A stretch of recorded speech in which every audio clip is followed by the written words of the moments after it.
ಯಾವುದೇ ಘೋಷಣೆ ಕೂಗಿಲ್ಲ, ಯಾವುದೇ ಘಟನೆ ನಡೆದೇ ಇಲ್ಲ. ಪೊಲೀಸ್ ವಿಚಾರಣೆ ಬಳಿಕ ನಾಜೀರ್ ಬೆಂಬಲಿಗ ನಿಜಾಮ್ ಅಂತ ಒಂದು ಹೇಳಿಕೆಯನ್ನು ಕೊಟ್ಟಿದ್ದಾರೆ. ಇಲ್ಲಿ ಮಾಧ್ಯಮಗಳಲ್ಲಿ ಬಿತ್ತರವಾಗಿರುವುದು ಎಡಿಟೆಡ್ ವಿಡಿಯೋ. ಅದು ನಮ್ಮ ಬಳಿ ಇರತಕ್ಕಂಥ ರಾ ವಿಡಿಯೋದಲ್ಲಿ ಪಾಕಿಸ್ತಾನ ಜಿಂದಾಬಾದ್ ಅಂತ ಎಲ್ಲೂ ಕೂಗೇ ಇಲ್ಲ. ನಮ್ಮ ಬಳಿ ಇರತಕ್ಕಂಥ ವಿಡಿಯೋವನ್ನು ಪೊಲೀಸರಿಗೆ ನಾವು ಕೊಟ್ಟಿದ್ದೇವೆ. ನಮ್ಮ ವಿರೋಧಿ ದೇಶಕ್ಕೆ ಜಿಂದಾಬಾದ್ ಹೇಳಲಿಕ್ಕೆ ಸಾಧ್ಯ ಏನ್ರಿ ಅಂತ ಕೆಲಸ ನಾವು ಮಾಡ್ತೀವಾ? ಆ ರೀತಿ ಘಟನೆ ನಡೆದೇ ಇಲ್ಲ ಅಂತ ನಿಜಾಮ್ ಬೆಂಬಲಿಗ ನಿಜಾಮ್ ಒಂದು ಕಡೆ ಹೇಳಿದ್ದಾರೆ.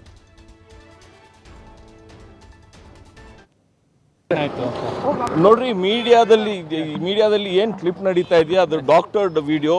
ನಮ್ಮ ಹತ್ರ ರಾ ವಿಡಿಯೋ ಇದೆ. ಅದರಲ್ಲಿ ಯಾವ ಕಾರಣಕ್ಕೂ ಯಾವ ಥರ ಘೋಷಣೆ ಇಲ್ಲ.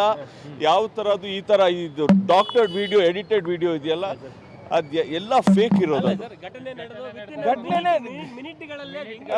ಘಟನೆನೇ ನಡೆದಿಲ್ಲ ರೀ. ಅಲ್ಲೇ ನಾನೇ ಇದ್ದೆ. ಅದು ಘಟನೆನೇ ಇಲ್ಲ. ತನಿಖೆ ನಡೀತಾ ಇದೆ. ನಡೀಲಿ. ನಿಮ್ಮನ್ನ ವಿಚಾರಣೆ ಮಾಡುವಾಗ ಕನಿಷ್ಠ ಎಷ್ಟು ನಿಮಿಷ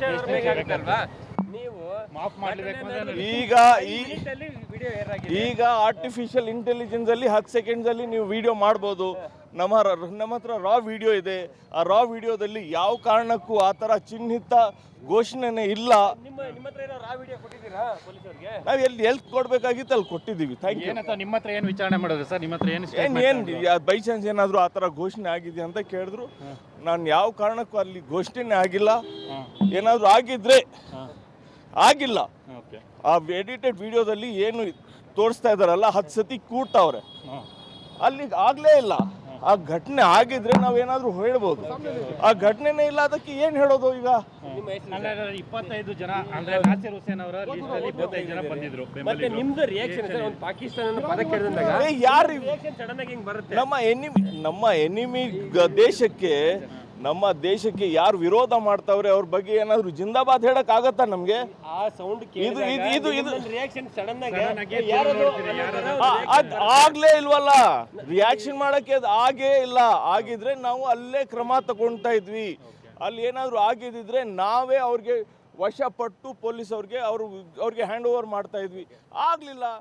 25 ಜನದ ಲಿಸ್ಟ್ ಕೊಟ್ಟಿದ್ದೀರಾ? ಯಾರ್ಯಾರು ಇದ್ರು, ಯಾರ್ಯಾರು ಬಂದಿದ್ರು? ನನ್ಗೆ ಅದು 25 ಜನ 30 ಜನ 50 ಜನ ನನ್ಗೆ ಏನು ಗೊತ್ತಿಲ್ಲ.